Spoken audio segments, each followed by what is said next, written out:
Okay, text 20.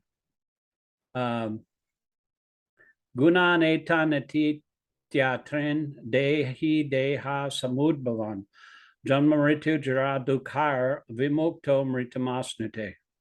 Synonyms: gunan, qualities; etan, all these; atitya, transcending; trin, three; dehi, the embodied; deha, the body; samudbhavan, produced of; janma, of birth; mritu, death; jara, of and old age; dukhai, the distresses; vimukta, being freed from; amritam, nectar; ashnute, he enjoys. Translation: when the embodied being is able to transcend these three modes associated with the material body, he can become free from birth, death, old age, and their distresses, and can enjoy nectar even in this life.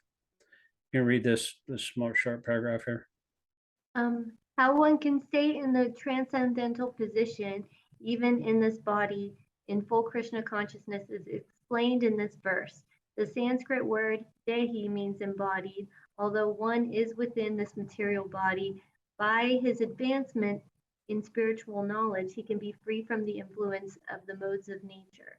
He can enjoy happiness of spiritual life even in this body, because after leaving this body, he is certainly going to the spiritual sky.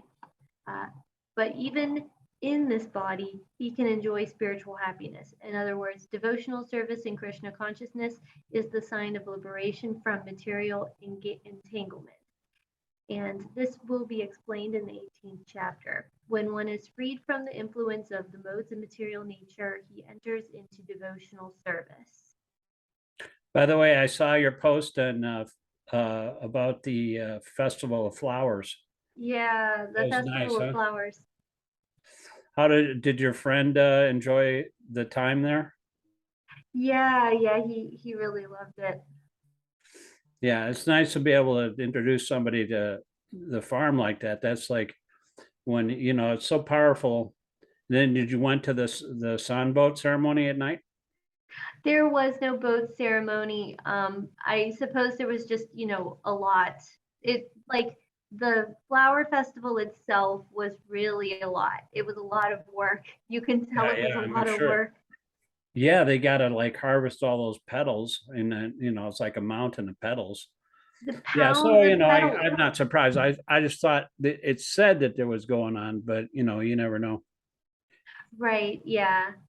Yeah, they have a limited staff there. That's why, when my wife and I went to the Rose Garden, they said, "Well, is this like farm to table? Is this what that deal is?" He said, "No, we don't have really the personnel to actually do the farm to table. We'd like to, and we started out trying to do it, but they don't. It's too much work. There's too many people that have to be involved in, harvesting all the vegetables. It was really good though, especially Nice. the mango lassi was really good." Yeah, it was like one of these high muckety muck type of engagements. It was kind of expensive, $78 for two, but my wife's worth it. So, I'm willing to.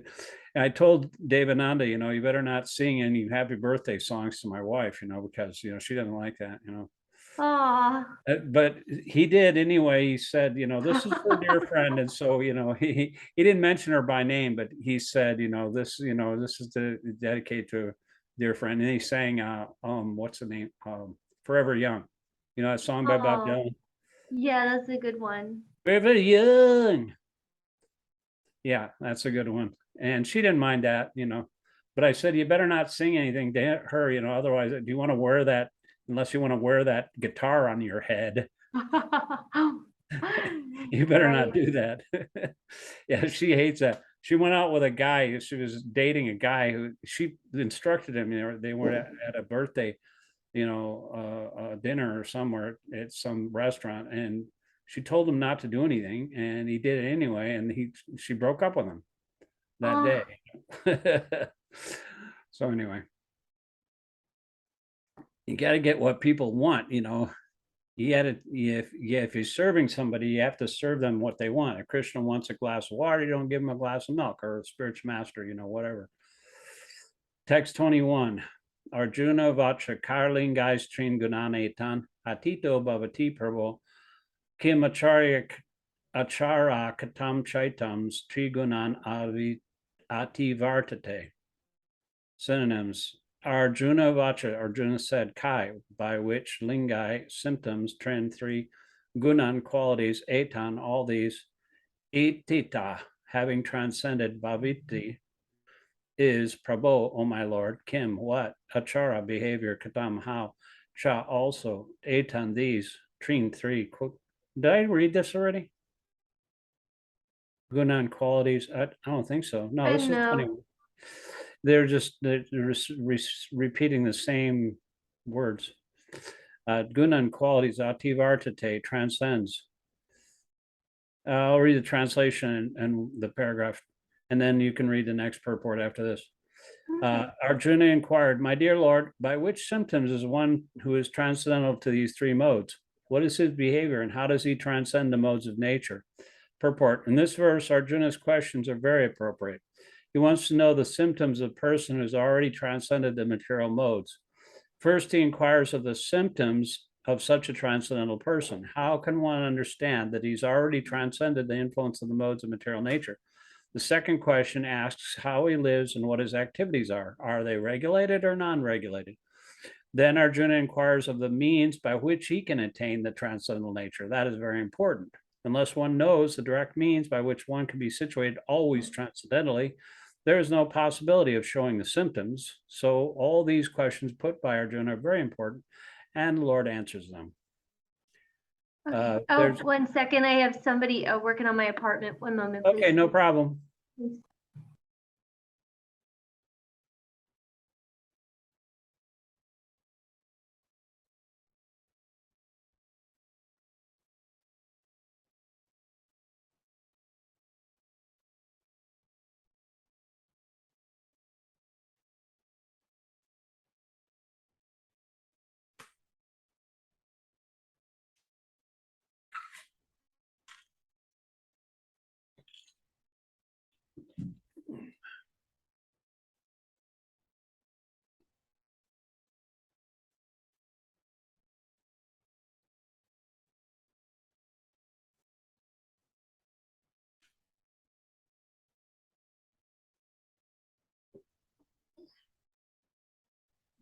Thank you so much.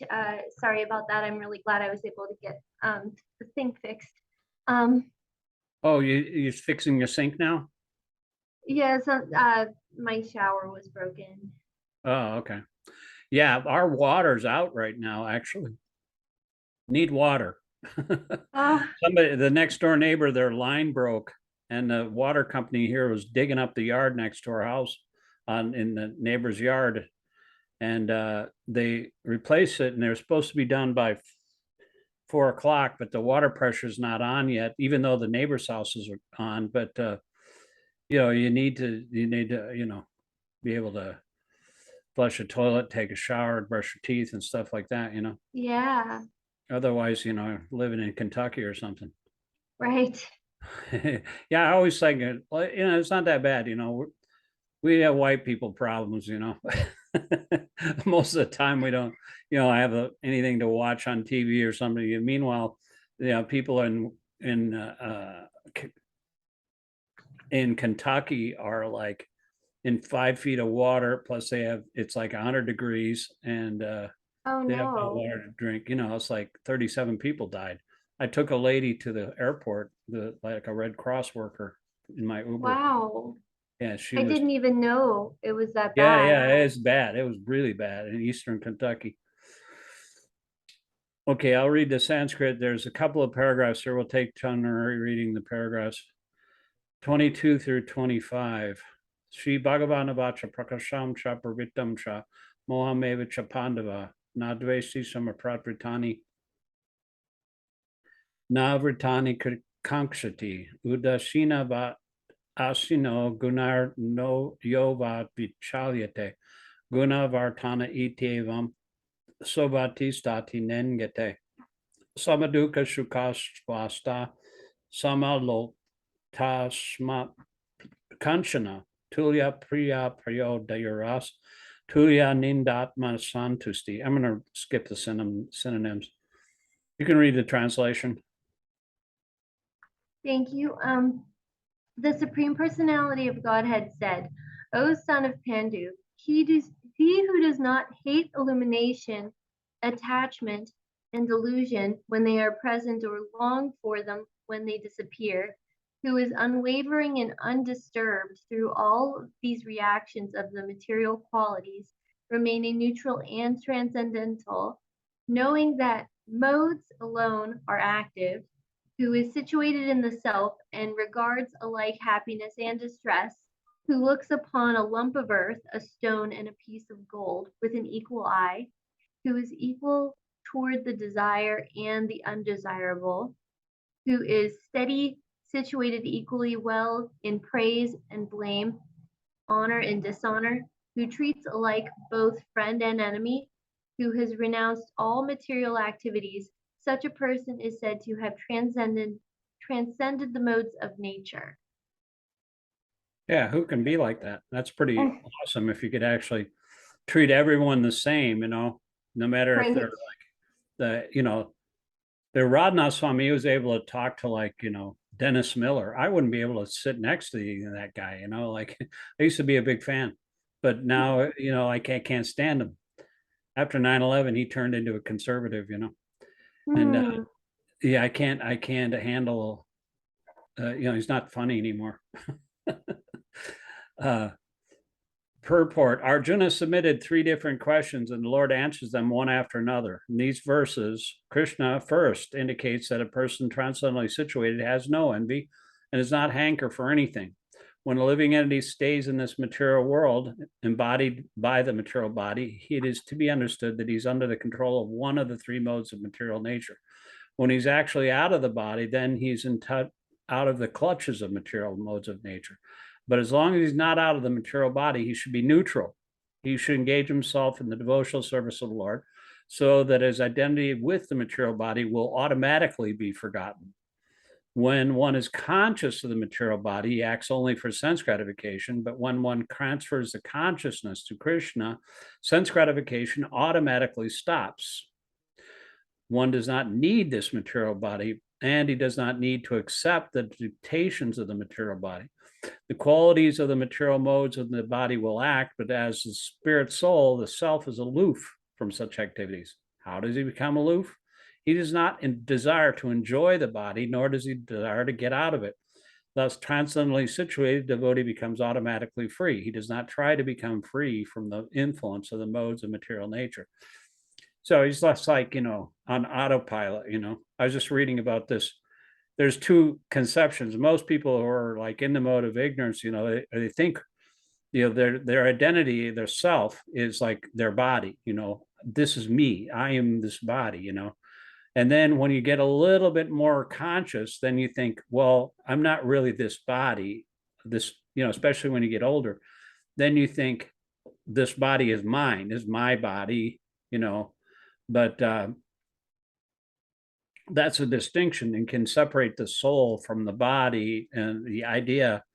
But, when you're Krishna conscious, you're thinking of Krishna's senses. And, that's what Prabhupada says in the beginning of the Bhagavad-gītā. Our Krishna conscious movement is teaching this one thing, to satisfy Krishna's senses instead of satisfying our own senses. So because we're not watering down this Bhagavad-gītā, we're just teaching this. Therefore, the real Bhagavad-gītā. It's just like if you're satisfying Krishna's senses, then you will not be conscious of your own bodily needs, and you won't identify with your body so much, and you won't have this illusion that I'm the body. Just like, when you're waking up from a dream, you might think that, like in the dark, you have a rope on your lap and you might think it's a snake, but when the lights are turned on, then you realize it's not a snake, it's a rope.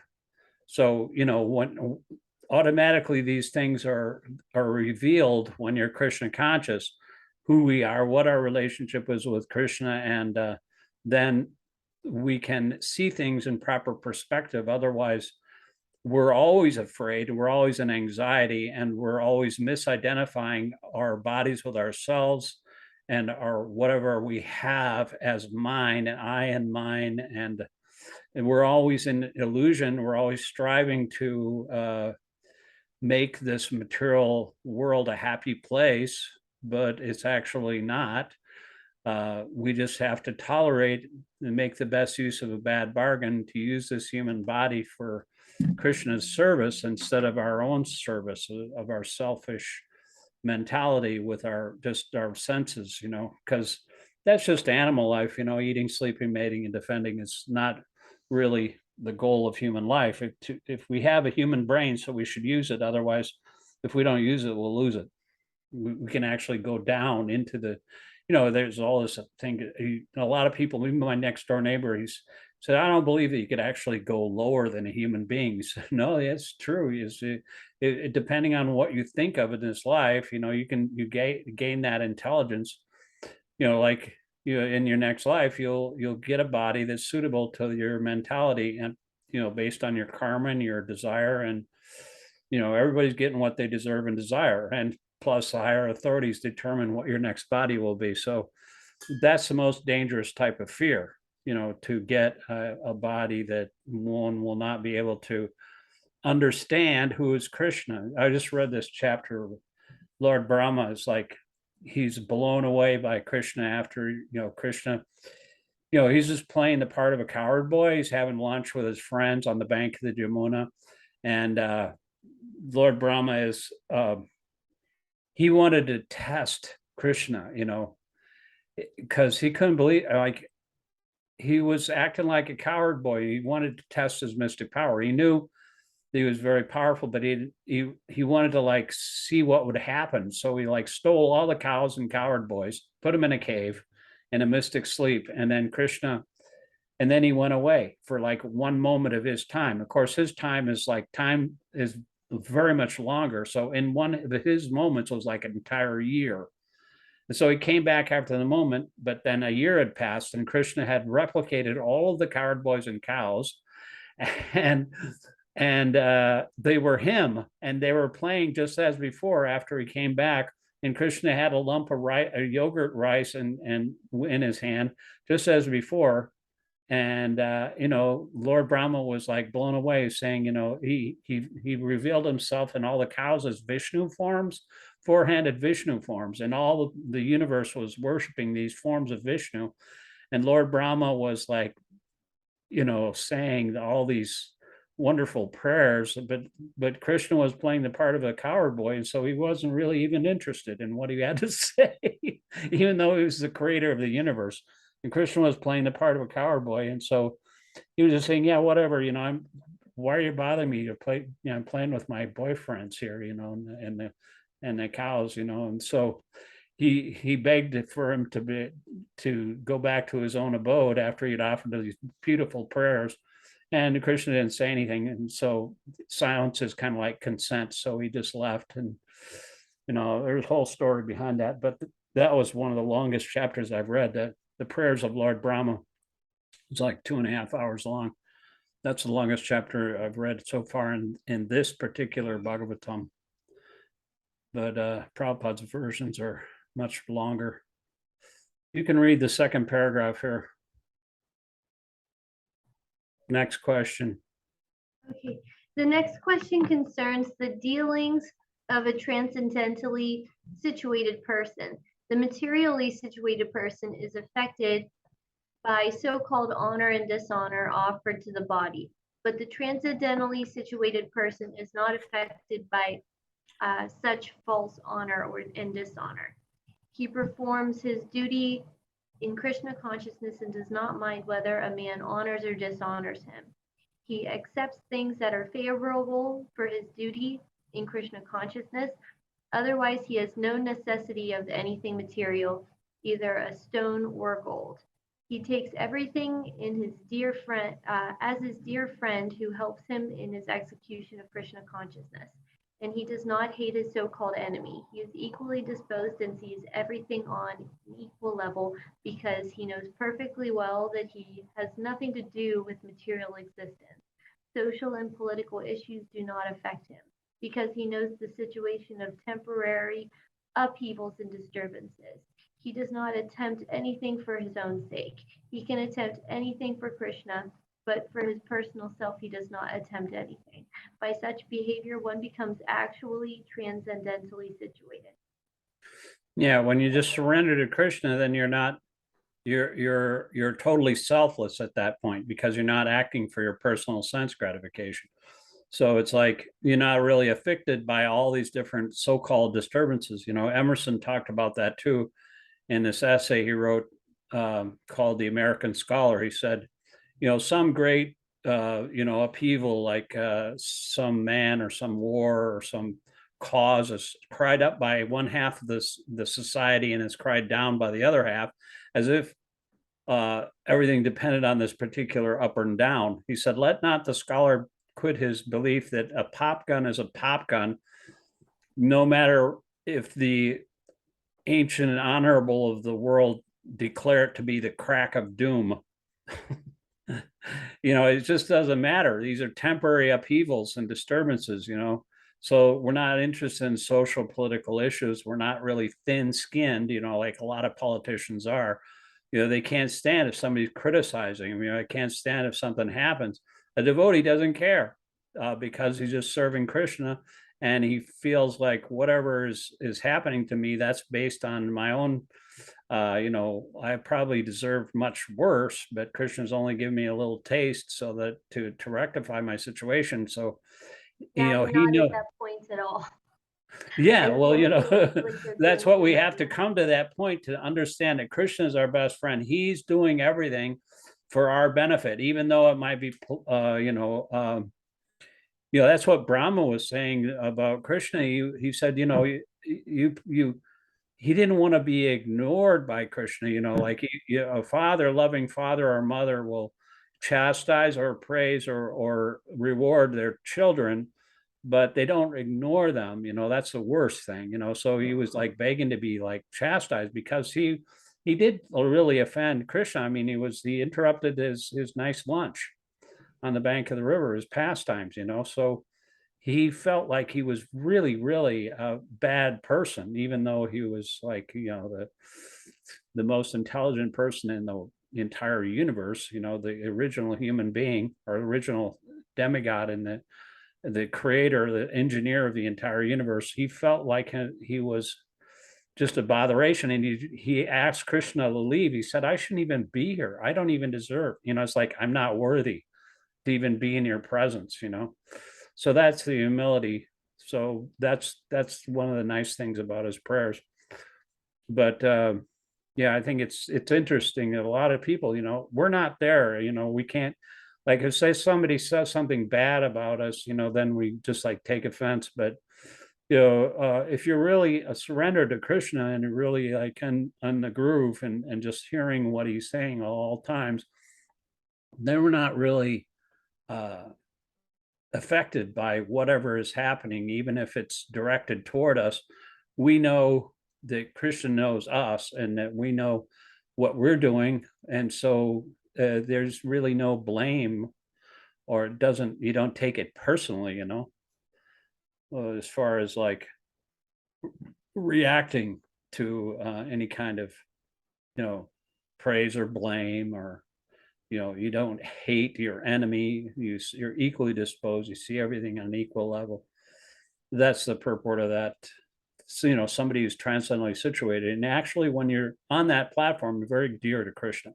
Krishna likes people that are like just surrendered to him and understanding what he wants, they're kind of like one with his agenda, his mind is in agreement with Krishna's will.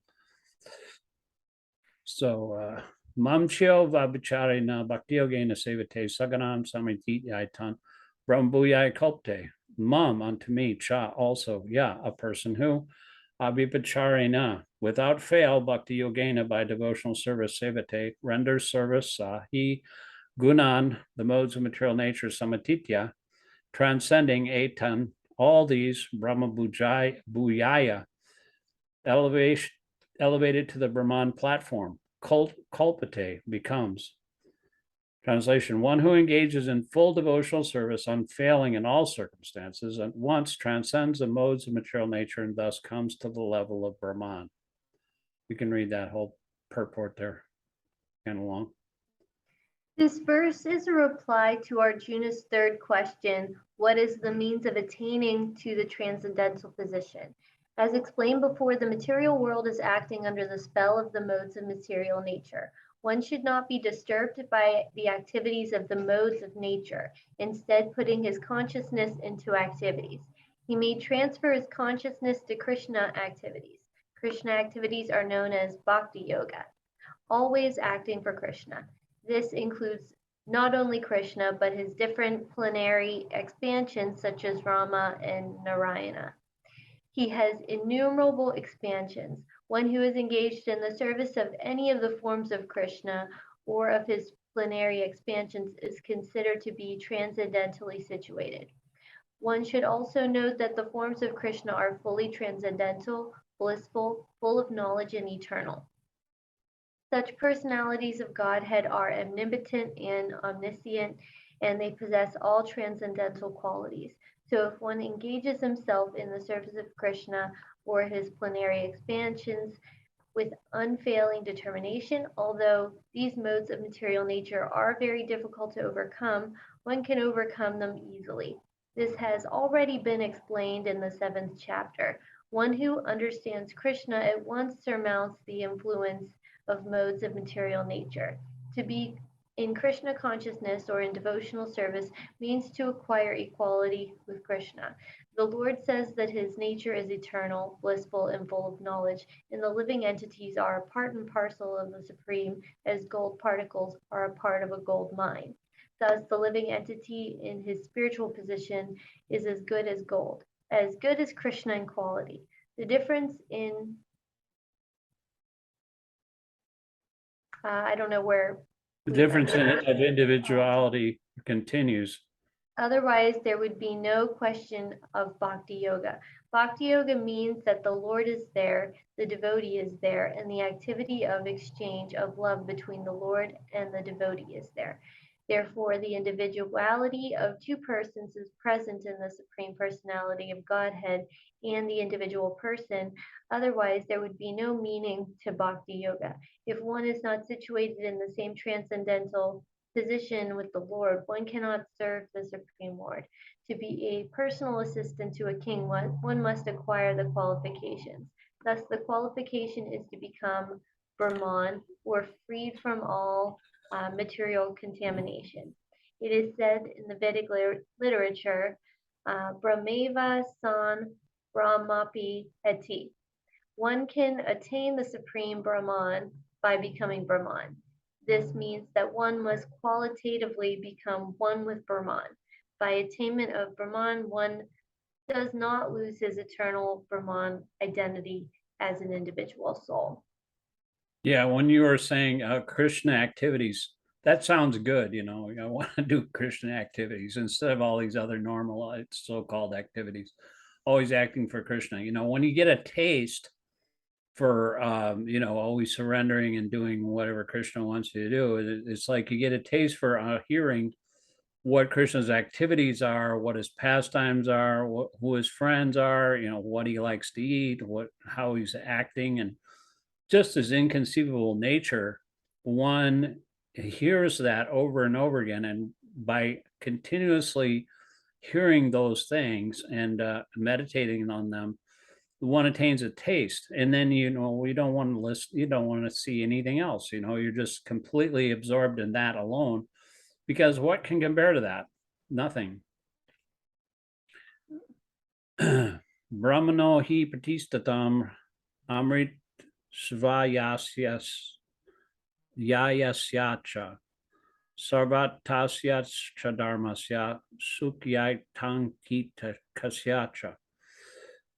Synonym: Brahmana, of the impersonal Brahmajyoti, he certainly, Pratista, the rest, aham, I am, Amritasya, of the immortal, Avyayasya, of the imperishable, Cha, also, Savatasya, of the eternal, Cha, and Dharmasya, of the constitutional position, Shukasya, of happiness, Kantikasya, ultimate cha also. Translation, and I am the basis of the impersonal Brahman, which is immortal, imperishable, and eternal, and is the constitutional position of ultimate happiness. Why don't you read the first paragraph and I'll read the last paragraph. That's the end of the chapter, and then we'll be done. Okay, you read the first paragraph starting here. Okay.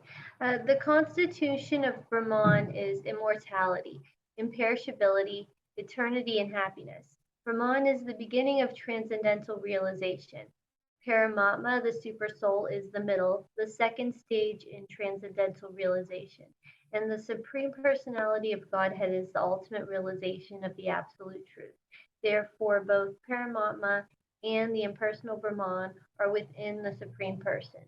It is explained in the 7th chapter that material nature is the manifestation of the inferior energy of the Lord.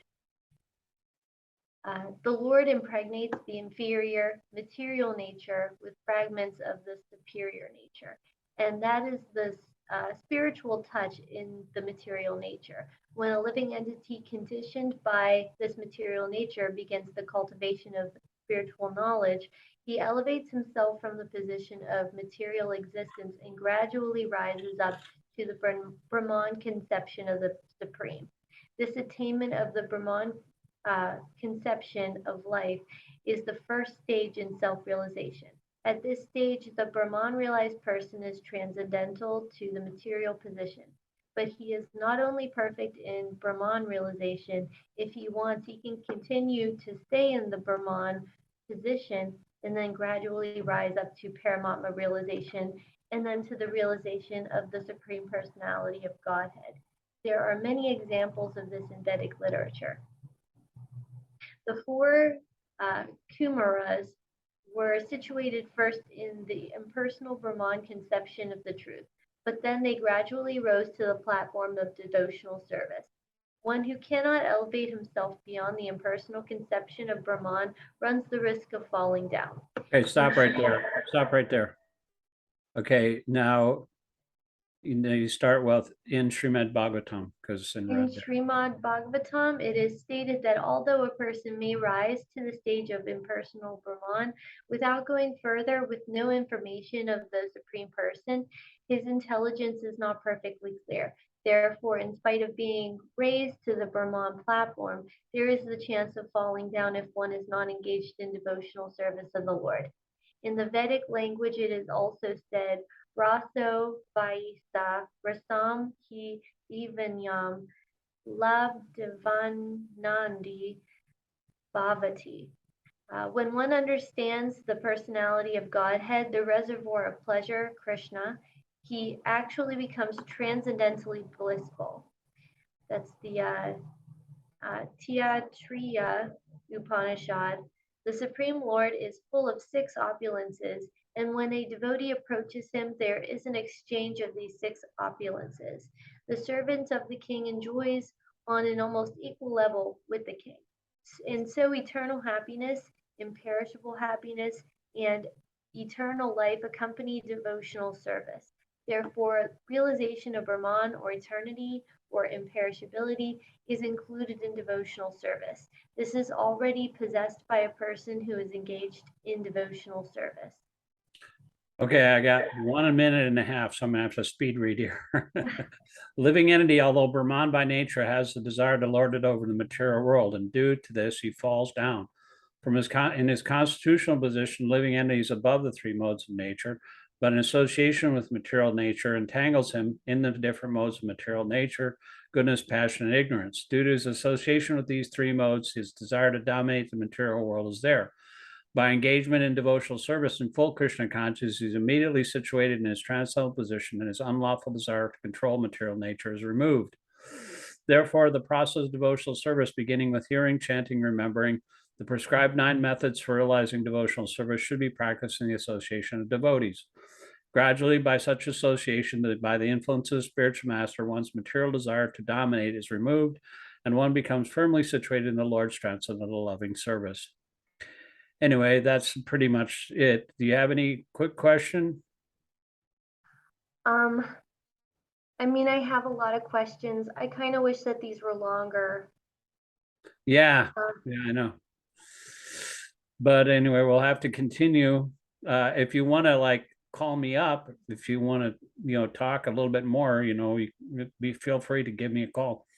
I'll be here probably until like 8 o'clock when my wife gets done